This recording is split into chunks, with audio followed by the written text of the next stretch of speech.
Peter, when should a company rebrand? What are some kind of signs that a rebrand is needed? The obvious signs that something could be under consideration would relate to new markets, new products, change of leadership team, significant investment, merger, these kinds of things. Those would be signals that the business is going through some kind of transformation anyway. 2018, Statoil, state-owned oil and gas company, rebranded to Equinor. I think, frankly, it was a brilliant piece of work. Would a business called Statoil, which frankly means state oil company, would it be appropriate for that in a global expansion into different clean energy to keep that name? No, it wouldn't. When things are badly done or the implementation isn't there, you get tons of confusion amongst all sorts of stakeholder groups. You get anger, you get disappointment. I've actually seen despair as well. You're working on actual doctoral research around giving and receiving advice. And how do your findings relate actually to corporate rebrands? What's your advice for us? Well, welcome to the Gulf of Mexico. Or should I say the Gulf of America? Or should I?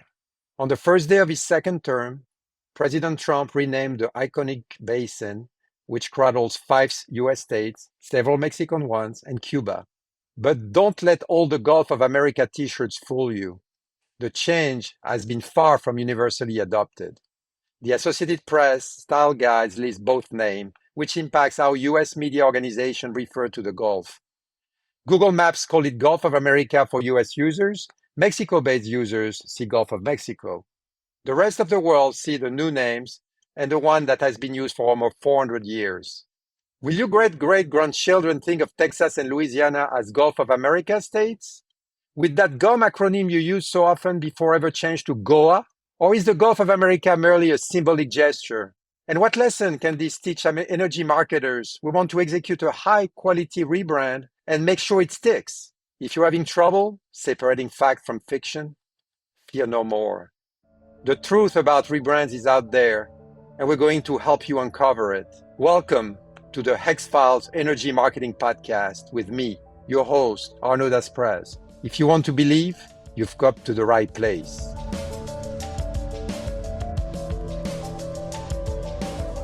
Today on the HEX-Files, we'll be talking about rebrands, and not just name changes like the Gulf of America, although that does hit close to home as I sit here in my office in Houston, Texas, talking to you.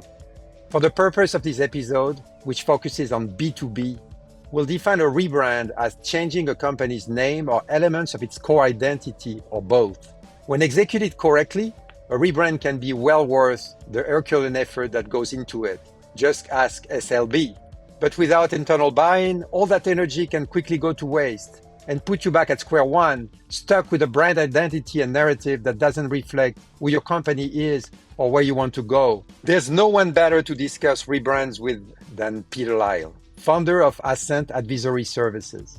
Peter has worked for over 30 years on the agency side in B2B energy branding, advising global businesses, large and small, oil and gas and clean energy operators and contractors on how to connect their strategic intent with their brand and messaging, always with the aim of impacting on stakeholder perceptions and actions. And more than this, he has spent the last 6 years working on his doctoral thesis on this very topic, of which we'll be discussing a lot more later. Welcome to the HEX-Files, Peter. Let's uncover the truth. Okay, Peter, let's dig in the universe of branding where you and I spend quite a bit of our professional lives dealing with. So, Peter, when should a company rebrand? What are some kind of signs that a rebrand is needed? Well, I think it won't surprise you to know that in my experience, they range from the highly logical, rational, strategic, thoughtful, to the utterly bizarre, random, and often speculative, instinctive, and egotistical. So, and that depends a lot on the leader and the leadership team, of course. But the obvious signs that something could be under consideration or should be under consideration would relate to new markets, new products, a new expansion of one kind or another, change of leadership team, significant investment, merger, these kinds of things. Those would be signals that the business is going through some kind of transformation anyway, and therefore is the brand and the messaging that goes with the brand, are they appropriate for the new state of affairs? And do they need to signify the transformation and vice versa? So I would like to say that I've been involved in more of the former kind, the strategic, but we've certainly been involved in a couple of some more egotistical and vanity projects as well. But yes, the clear signs are there from a business point of view. And not forget my favorite, the napkin in a couple of beers in the bar, Rebrand, which doesn't fit in the egotistical or the strategic, but it's kind of in the middle. Yes, and that is true, because quite often people just take a different view at something they're familiar with and suddenly decide, why is it what it is? And that can be a good enough reason to start things off. Yeah. And so high level, what can brands achieve if their brands goes well, and kind of what if it doesn't go well? What you will be looking for, of course, are all the positives: increased awareness, greater degree of loyalty, and that can be from all sorts of different stakeholder groups. It can enhance pride in staff, build understanding, increase presence in the marketplace, build greater connections, all these positive things. And at the most basic level, we have seen over the years businesses that have rebranded and their sales value has increased considerably. So it has put an extra value on the organization. At some levels, it can increase affection as well. So it's a mix of the tangible and intangible. And of course, on the flip side, if things don't go to plan, you won't get any of those things. I think when things are badly done, or they're half done, or the implementation isn't there, you get tons of confusion amongst all sorts of stakeholder groups. You get loss of connection, you get anger, you get disappointment, increased distrust. I've actually seen despair as well. We had something, it was pretty good, and we mucked around with it and we've ruined it. And that of course relates possibly more frequently to the less strategic, the more intuitive approaches. But the upsides can be really valuable. And of course, when it comes to valuation, the tangible assets versus the intangible ones are a very significant part of valuation. You're correct. Definitely in the investment side. So on that specific topic, and talking about energy rebrand specifically, any success stories come to mind, and why you see them as success stories? Yes, I wasn't involved in this. I wish I had been. But in 2018, Statoil, the Norwegian state-owned oil and gas company, rebranded to Equinor. I think, frankly, it was a brilliant piece of work from all sorts of aspects. Strategically, those at the helm realized that the opportunity was changing for a state oil and gas company. There was more to it in terms of what the energy transition was bringing by way of opportunities. And so it transpired. I believe that Equinor is one of the largest wind farm operators in Texas, for example.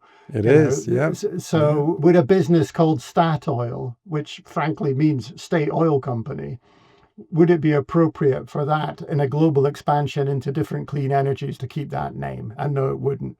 And so it's a story worth reading about. At the most basic level, it's a brilliant name. You've got these two halves, Equi and Nor. Equi about equality and equity, and Nor still the heritage, the connection to Norway.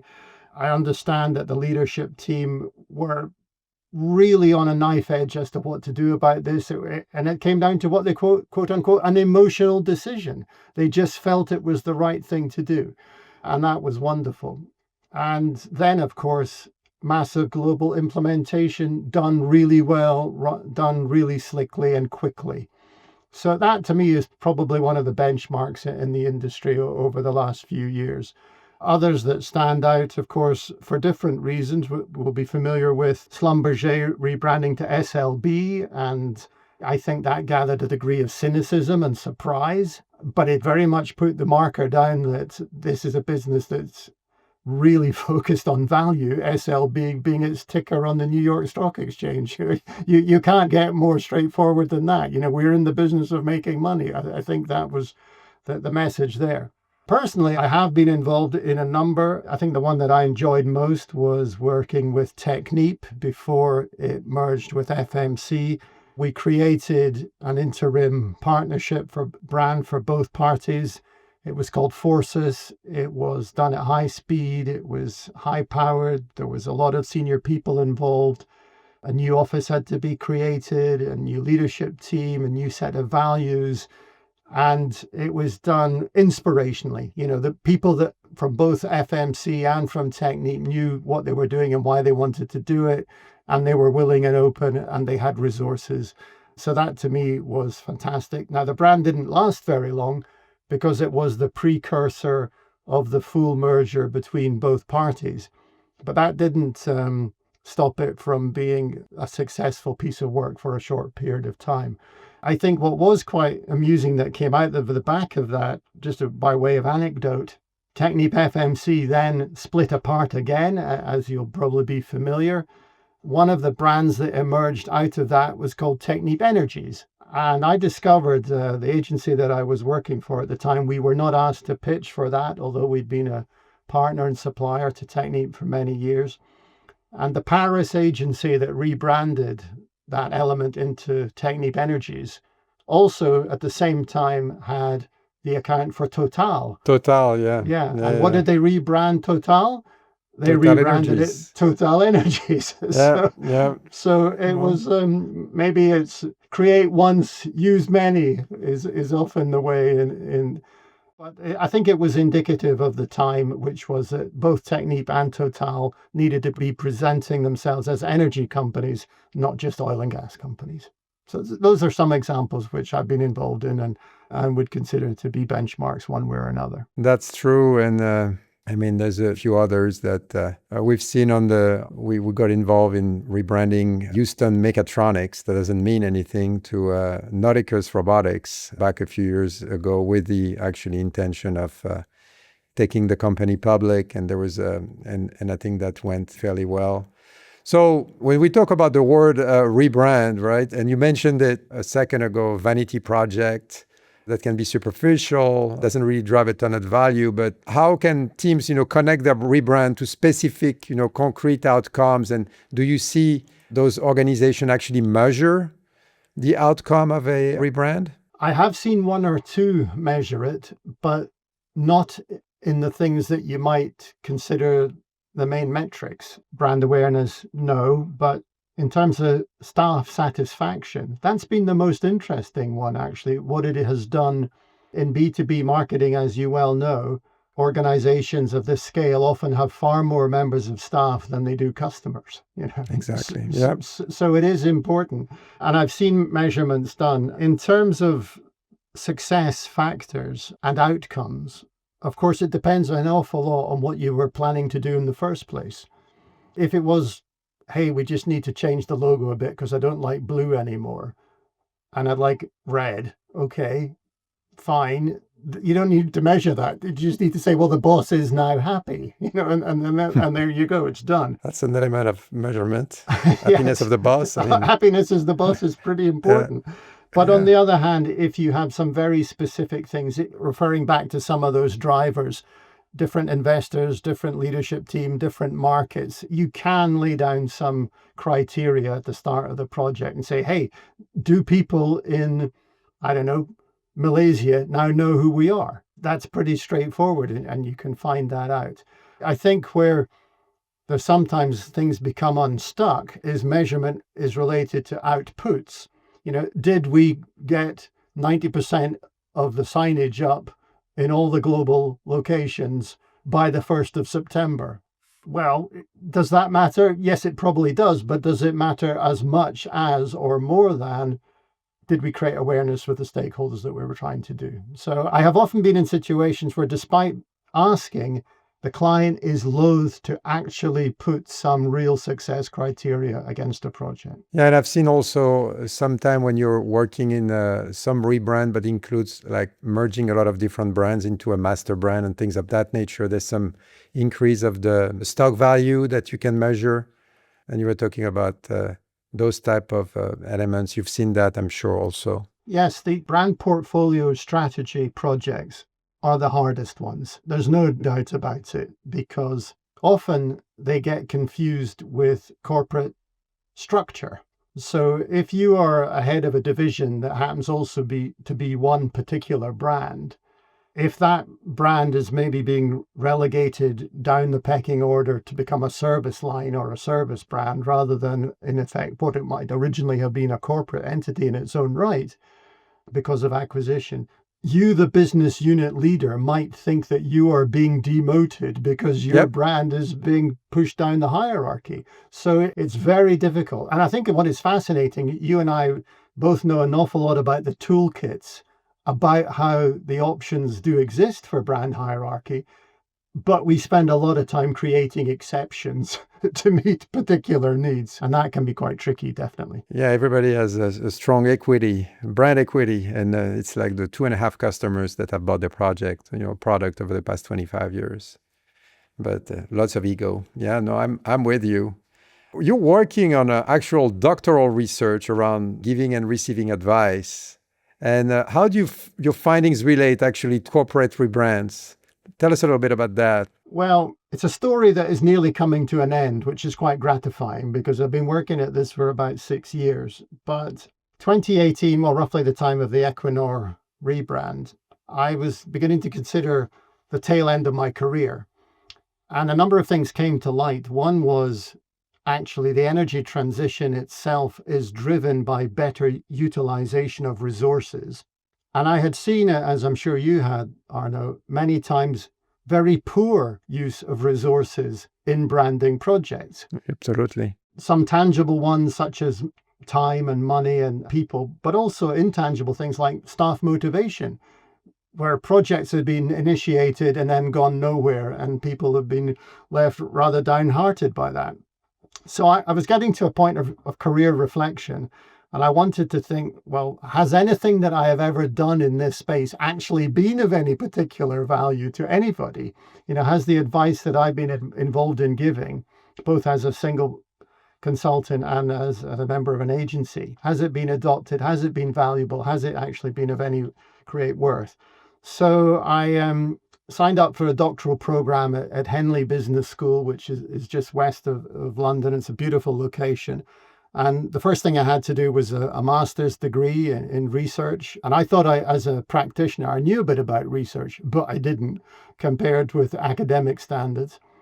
And then I started the doctorate full time about 4 years ago, not full time, in my part time, as opposed to doing my job as well. And it followed a fairly classic program, which is literature review, understand what anyone has ever said or researched on this topic, work out a methodology of getting the data. I used qualitative techniques. I spoke to 40 people overall, 25 on the client side and 15 on the agency side. And on the client side, I'd done a pilot previously and decided not to interview anyone that I had ever worked with before on a project, so that it didn't become a bit of a customer satisfaction survey, but it became more a sense of their independent thought. And I used a technique called critical incident technique. Rather than a series of questions, I just asked them 2 questions. Tell me about a time where you have accepted energy branding advice and what happened, and tell me about a time that you've rejected it and why. And out of that, I got obviously 40 hours plus of data, which then took me about a year to analyze. And out of that, I have been able to create a number of thoughts, recommendations, opinions. And this isn't published yet, so it's still in the developmental stage, but which I think could give good guidance to people going forward, particularly in this space. And it may well be that it can be shared in other parts of consulting or whatever, but there is some guidance here. I think there are things that people can do that will improve the chances of their advice being taken in the energy branding space. Yeah, which is often a challenge. It is. And I think primarily because everybody thinks that their second job is marketing. It isn't perceived as having a particularly special skill set to be able to have an opinion about the stuff that we take very seriously, So, you don't go to your doctor and say, well, that's all very well. Your views on how you're going to treat my brain tumor seem to be pretty good, but I've got some views of my own. You basically listen to the expert. And because we're not necessarily perceived as experts, the clients, and actually people within the client side who aren't in the marketing arena, they consider themselves experts, then of course it's important to have something that's more tangible, and hence the doctorate is the way that I chose to go. And after all the research you've done, the true research you've done, and our expertise in market research, I mean, this is really critical and very often overlooked. So what lesson have you learned? What's your advice for us in terms of your element of research here? I mean, I will come back to this later because I actually created a model which I think can apply. But at the top line, there are 4 things that really matter. And at the risk of sounding like these are the statements of the bleeding obvious, the caveat being that this is what 40 industry experts have told me that they think is, and then of course I've synthesized it. But the first one is in terms of strategy and leadership, and this goes back to your first question, very important. It has to be a business critical issue, or there have to be business critical imperatives that are behind this in the first place, because that drives unwavering executive support, which means there's a greater likelihood of the senior team and the CEO wanting to be advised and willing to listen to advice. If it is remotely out of that sphere of business imperative and is in the arena of nice to have, then it will it will lose its priority status very quickly. So that's the first thing. The second thing is, and this may surprise some people, but how things are done as important as what is done. And agency people may think, well, hang on a sec, creativity is important, or great writing is important, or the right media channels are important. And to some extent they are, but the clients told me that in order to build trust quickly, you have to honor your promises. You have to do what you say you are going to do. So even if it's a very simple thing. So trusting relationships between 2 parties, the second critical factor. The third is all around collaborative execution. People have to recognize each other's skills. It has to be an engaged joint project team. And that should have various degrees of expertise, maybe a project team in the middle, a sponsorship team, an executive sponsor, all these people connected, working together. And as you move into implementation, of course, across an organization, that grouping expands. But nonetheless, we've all seen the highly stressed marketing manager, probably female, probably in her late 20s, early 30s, who is giving the impression that she is having to do this all on her own. On her own, yep. And it's catastrophic. And I choose my words very carefully about age and gender, but I think you would agree with me, it's, 7 or 8 times out of 10. And these people are put under intolerable stress because the effort, the workload is not appreciated because it's not properly explained. So the collaborative execution is the third and most important thing. And then the fourth, it's about everybody having the same goals.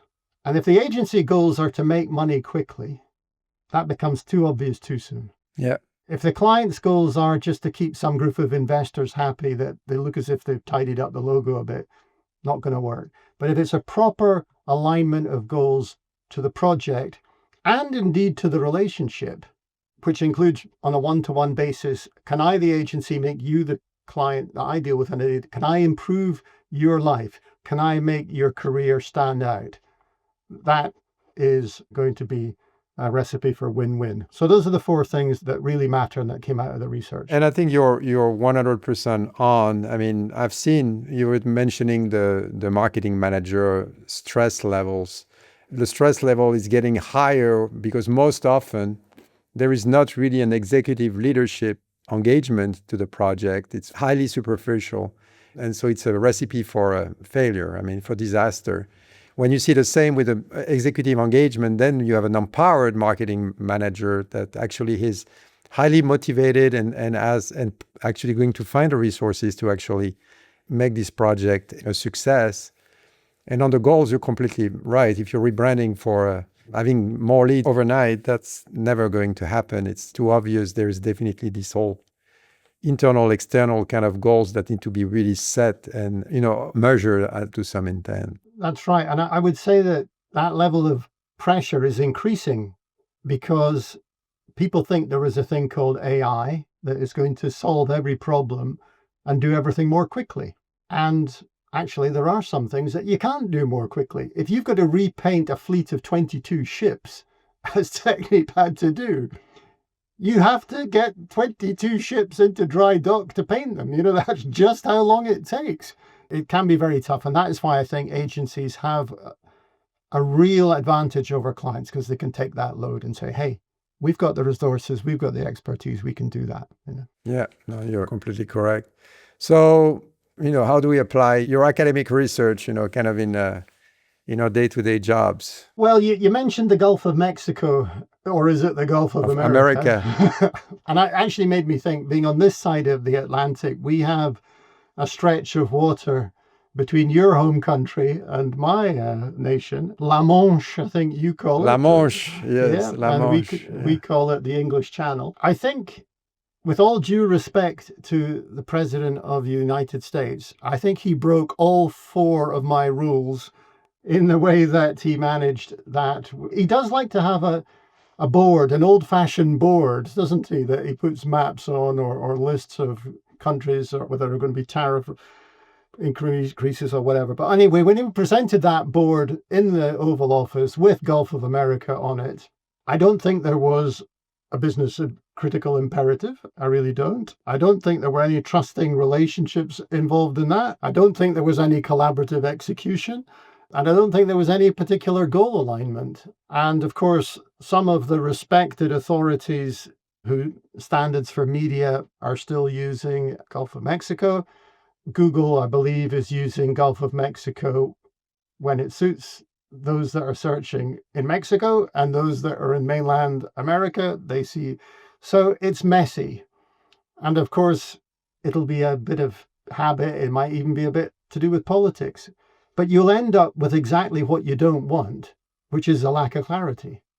And if you move that back to the sphere of the corporate rebrand, we acquired a business. We were going to bring it in-house. Somebody got a little bit frustrated that it looked as if they were being demoted. So we've decided to leave it as a standalone entity for a couple of years. It's messy. And so, yeah, that's a good example of what not to do, I would suggest. Yeah, no, I mean, I agree. That's kind of a interesting little story that just happened. But so at what stage, should a MarCom teams, start to solidify internal buy-in? Like, is it ever too early? When is it too late? It's never too early. But what I would suggest is that it depends on how the MarCom's team is perceived by the leadership. If they are seen as strategic partners within the business, they will know what the boss is thinking. They may even have stimulated the boss's thinking by saying, hey, we're getting a lot of feedback from the field that people don't understand what we do anymore. Oh, right, tell me about it. I am sure that you have seen occasionally a new leader comes in, got a relationship with an agency, goes back 10 years, they probably play golf together or, wine at Christmas. Guy says, hey, boss, you've just joined the new business. Do you want us to take a look at that logo for you? And, oh, yeah, okay, why not? And it's back to your, napkin and pen.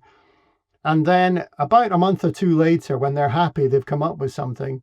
The boss says, you better tell my marketing guys what you've been doing. And they are distraught. They knew nothing about this. It's supposed to be their professional arena. It's a disaster. So I don't think you can bring them in too early. But on the other hand, it's not a MarCom's thing. It's a business thing. Yeah. I think that's the key. Yeah. Should be part of the growth engine of the organization. It is. And you will know that seems to like, I don't know what it's like in the States. It's pretty bad here. It's probably worse with you. But the term CXO, X now stands for a myriad of different things. The Chief Technology Officer, the Chief Growth Officer, Strategy Officer, HR, Marketing. Revenue, operations, commercial, finance. I tell you what is really interesting about energy branding is I've probably had more briefs come from CFO status individuals, finance directors in the UK, CFO in the US, And they have been the initiators and the drivers of the project because they have seen the value orientation of doing this. And it's really refreshing when the stereotypes just disappear instantly. The guys that are known for being risk averse and numbers orientated and backward looking, no, these guys are smart. They see the value that can be created for the business through investment in the brand. And when you get one of them, it is just a fantastic experience because they are also listened to by everybody else on the executive leadership team. And I don't know if you've done that part of your research, but in my experience, when you deal with CFOs, it's their knowledge and the importance they're giving to a branding project, often based on their background. And if you look at some CFO that have worked in private equity, for example, or have gone through a lot of merger acquisitions, and you see that they have a higher level of education and they see a lot more value than maybe a CFO that spent 35 years in the same organization. Yeah. I don't know if you've seen that. Yeah, I have seen it a couple of times. And you mentioned private equity. I think that's really important. When you're getting multiples, not 5 times, but 10 times, that is to do with the brand. The intangible assets have a value, which means that the CFO, they only have to experience that once or twice in their career to realize its significance.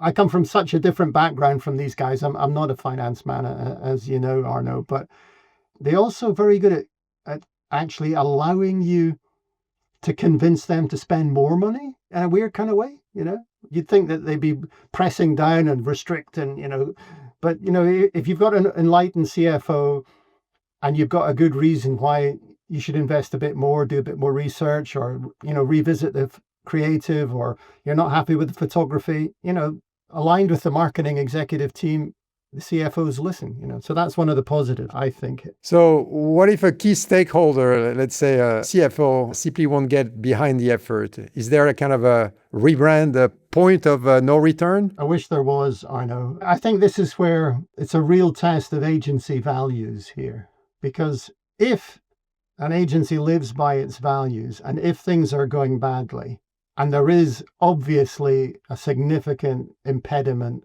to successful implementation, and actually you've gone round the houses a bit, and there's no point in pursuing, people should be big enough and say, look, go to the boss and say, we've tried.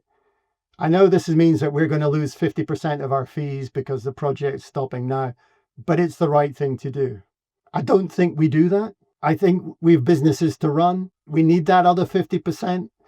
Maybe we could stretch it out a bit with a little bit of a mini launch here, or, take maybe one of the brands to market under a new name or a new identity. Find a way. The budget has been committed anyway. The marketing team know that if it's not spent, they won't get the money next year. So that sort of all these sort of rationalizations come into play, everybody knowing that it's a distraction from the original project. The brand phased approach. Exactly. That's it. We'll do a little bit now and a little bit later. And, we should be big enough and have enough self-respect to say, no, stop. Let's not do this. And I think if we did do that, it would reap benefits in the longer term. Client side would be so pleased to hear somebody thinking in their best interest rather than in the agency's rather narrow interest. Yeah, and that's why the branding needs to be integrated in the overall business process, and it's not a project.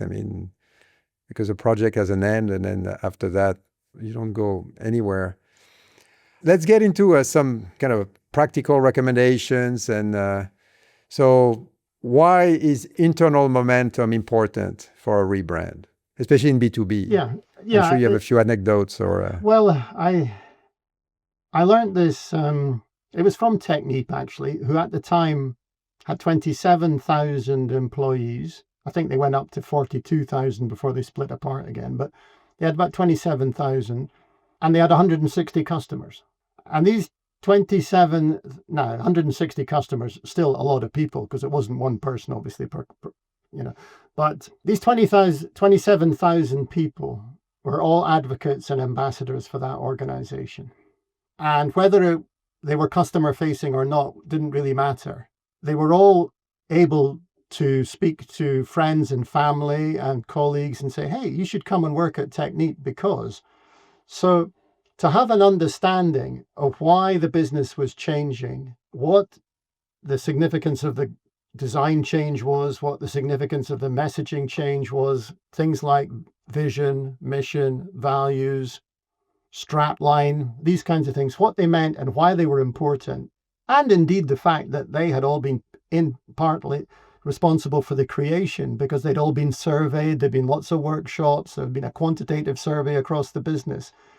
So getting all that information out, then creating something, and then using the internal channels to communicate outwards is absolutely the right thing to do. And all the information is there. You can find it.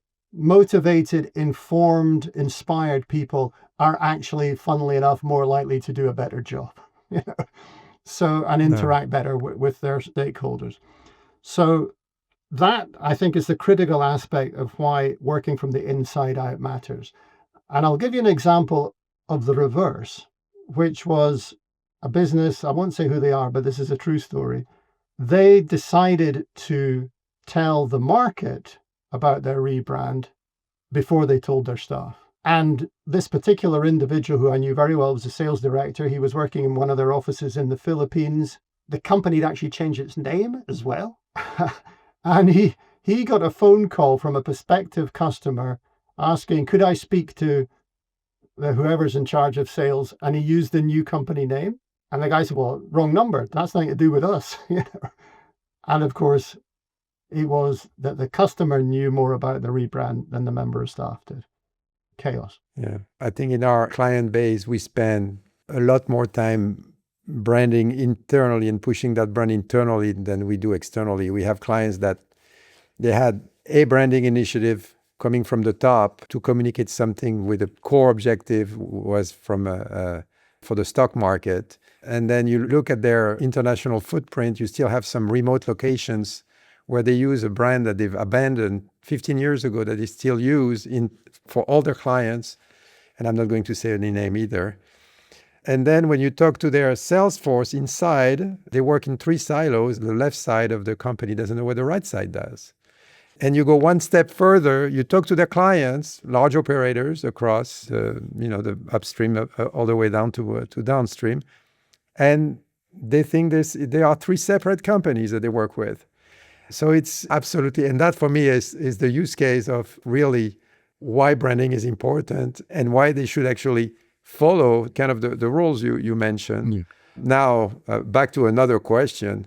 Yeah, it's all fine and dandy here, but how can a small MarCom team, generate this kind of momentum, right, to actually do it right? Well, that is true, and it is hard. Before I answer that, your story there just reminded me of another one, which I have to share with you. Because we create a ton of information on a rebrand, there'll be lots of explanation about the colorways, perhaps, or why the font was chosen, or what this word means in the vision, or all the rest of it. We adopted at our agency the importance of the strap line or the strategic principle, the equivalent of the Nike just do it. Just do it, yeah. Yeah. And if you could articulate the brand in 3 words, then you had a greater chance internally of making things simple and easy to understand. And it's quite a hard thing to do, as you know.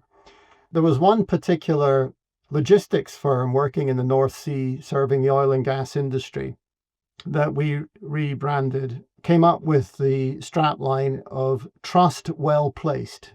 So their job is to take materials from the quayside offshore in boats, but obviously they've got to get it to the quayside, so they have a whole trucking network to get it from the depots and storage facilities, factories, warehouses to the quayside. And I had the pleasure of meeting couple of guys, one who drove the trucks and one who operated the cranes.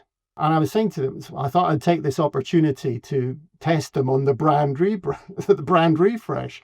And of course, these are fairly rough and ready guys. These are blue collar, shall we say. And so I said, so what do you think? And without any prompting, the guy said, well, you know what? I understand what trust well placed means. That's my job. People put their trust in me and I have to make things happen. I have to load a ship properly with a crane. or I have to drive a truck carefully from the warehouse to the quayside. And I thought, well, that's it. That's job done. Success. That's success. Yeah. So anyway, I thought that was worth sharing because it made me feel good anyway. But in terms of how can a small team manage this implementation, the short answer is they can't. So they have to have the skills to build a team, a collaborative team, which is one of the points that I made earlier. But I think in terms of that implementation, what really matters is the tangible, the tactile, the face-to-face. A few emails, a couple of postings on the corporate intranet are not going to crack it. You have to get out there with the leadership team and their subordinates, perhaps, direct reports in the different territories, the different business units, the different functional elements. They have got to be properly briefed. This is something that the marketing people can do. They can brief the next level to be the ambassadors, and they've got to get out there. And simple things matter, rebranded clothing, pieces of stuff that show that things are different. And that also includes emptying out all the cupboards of all the old stuff of the previous rebrand. You've got to get rid of all that crap and say, hey, as of today, things are new and different. It needs a lot of planning, but it can be done. Yeah. I have 10,000 golf balls in the office here from a rebrand that didn't go very well, and they decided to hold off on it. And we can play golf for a while now. For a while. I mean, I'll give you an example. You were talking earlier about when things don't go to plan or don't go appropriately. We had organized with a client one of these town hall meetings, a face-to-face. It was a briefing for one of their operations serving the South North Sea. There was a video that was very slick. There was beautiful branding, all the different stuff in the reception area and flags, and the CEO got up to speak and he did a really good job. He stayed on the script, but he made it look natural and he was animated and excited. Then it was a question session. And one of the people at the back said, hey, boss, can you explain to me again what you mean by the value proposition? So the slide was brought up again and he read it again. And the guy said, yeah, so, okay, I can read it too. He said, well, what does it mean? I can't quite understand. And instead of explaining what it meant, he turned to me and said, Peter, could you explain what the value proposition means?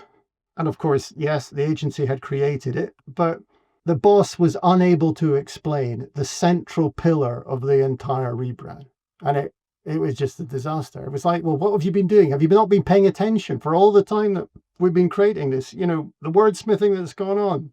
Well, they must have had a great trust in you and say, well, whatever is being done is going to be the right thing, right? Well, yeah, perhaps. But if the boss doesn't know, how can some middle manager at some warehouse in the middle of nowhere in Midland, Texas, how can he or she be expected to understand what the value proposition means? Unless you send it with a manual and a video. Exactly. Yeah, I see that all the time. But so do you think there is a recipe or for introducing a rebrand to your external stakeholders, some best practices you want to kind of share? Maybe you and I are betraying our age a bit here, but I have to say in B2B, I think relationships still are absolutely critical here, and face-to-face matters. And I mean, the one thing that is absolutely critical, your customers probably couldn't care less. If you've changed your name and you've changed your identity and you've got some new messages, well done, good.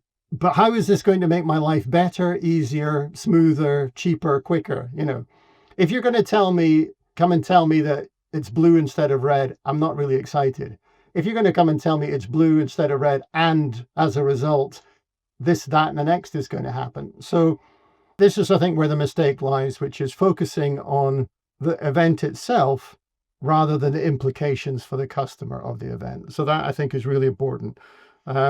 It is about relationships, as you know, and making and that's why you need to really equip your sales force with exactly right message. And that's critical and very often overlooked. And I think also, you're right, it is overlooked. There is also typically a bit of antagonism between sales teams and marketing teams, lack of respect perhaps at times, lack of understanding of the complexities on a day-to-day basis of what each other does. So if marketing says to sales, you will do this or you will say that, you can be pretty sure it's not going to happen like that. But that goes back to being the collaborative role that each party has to play beforehand. I do think, though, that one of the most successful experiences that I was involved in, it was very, very expensive, but the client asked us to rebrand, specially brand, a truck and a trailer, one for Europe and one for North America. And the trailer was enormous, and it expanded out into an auditorium. It could seat about 40 people, and it had a big video screen inside it and a demo room and all the rest of it. And this truck and trailer, it went from one customer office to another, around Europe, went to a couple of trade shows as well, in the car park, and the team were really well briefed, and they would invite the customer to come into the truck. There'd be a bit of entertainment, there was food and drink as well, they'd watch a video, they'd see a demo. So in effect, taking the new branded office to the client site. Now, these trucks cost about $250,000 each. And I think they went to 20 or 30 different venues in a year, something like that. But I mean, not everybody can do that. But what a brilliant roadshow, way, what a brilliant way to do it. It really was, yeah. Yeah, a nice roadshow. Yeah. So that I think is important for that external customer audiences. As you know, there are plenty of other audiences, whether it's new recruits or whether it's investors. Suppliers tend to get forgotten about, but in the oil and gas energy supply chain, they're really important. Prospective customers, there are techniques for reaching all of them, but certainly for staff and for customers, I would recommend face-to-face as the starting point. Okay.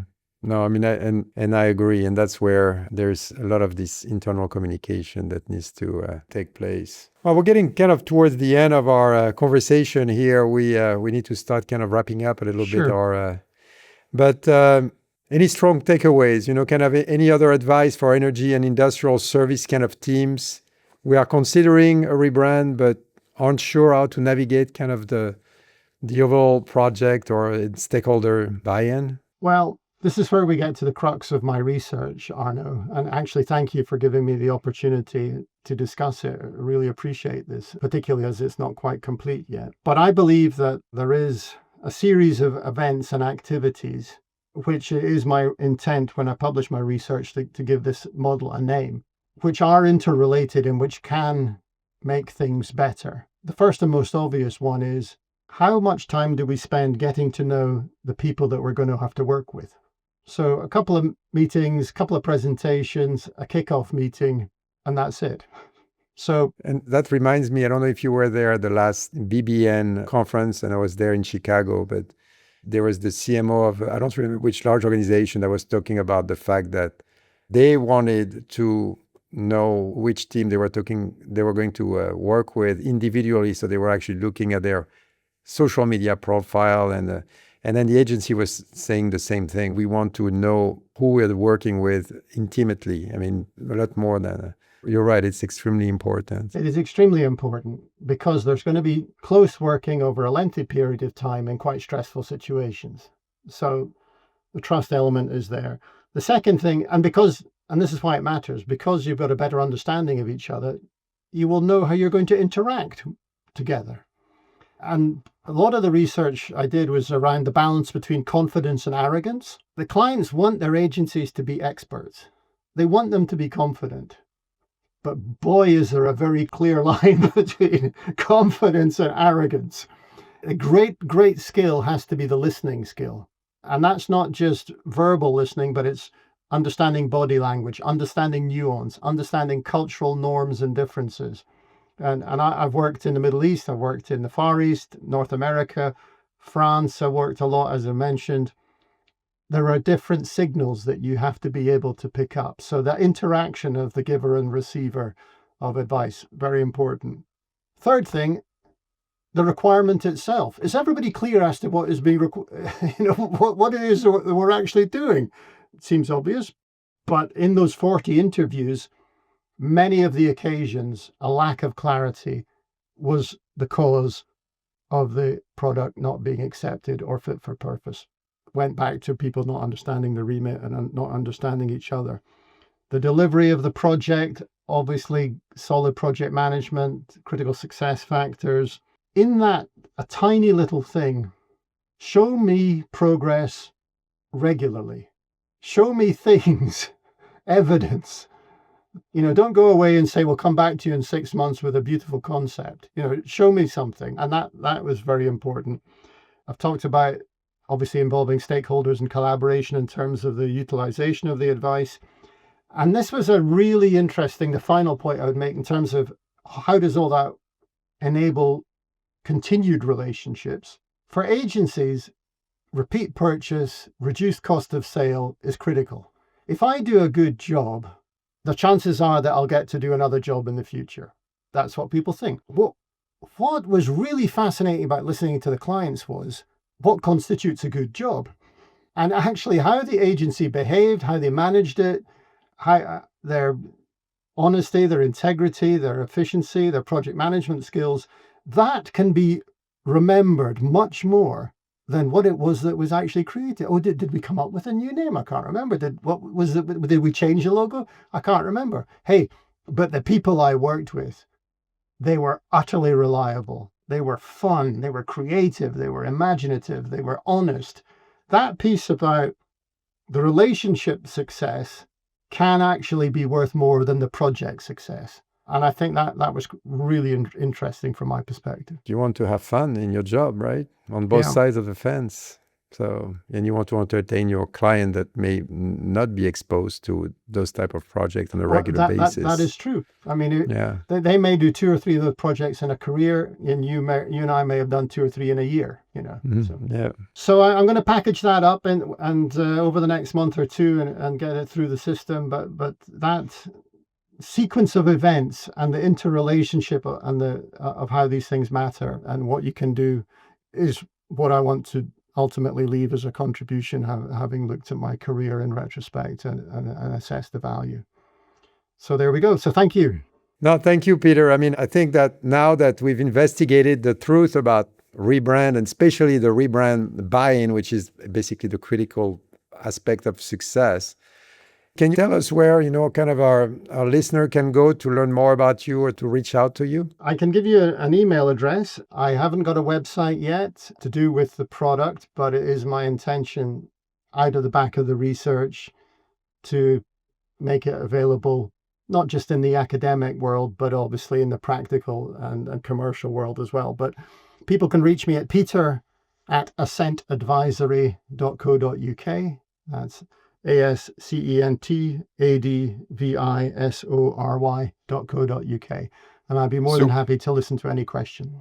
Super, Peter. And also for our listener, I mean, we work with Peter. We love Peter. We have fun with Peter. It's been a good experience over the past, few years that we've known to know each other a lot better. Thank you, Peter, very much for today's, and talk to you soon. Thank you so much. Look forward to working together on another project. Appreciate your time. Thank you. Bye for now. Thanks for joining us for this week's episode of the HEX-Files as we investigate the biggest curiosity in energy marketing so that you can separate fact from fiction. Curious how brand ranks across 6 areas of energy marketing? Take a free assessment at hexagroup.com/podcast. And until next time, fear no more. The truth is out there.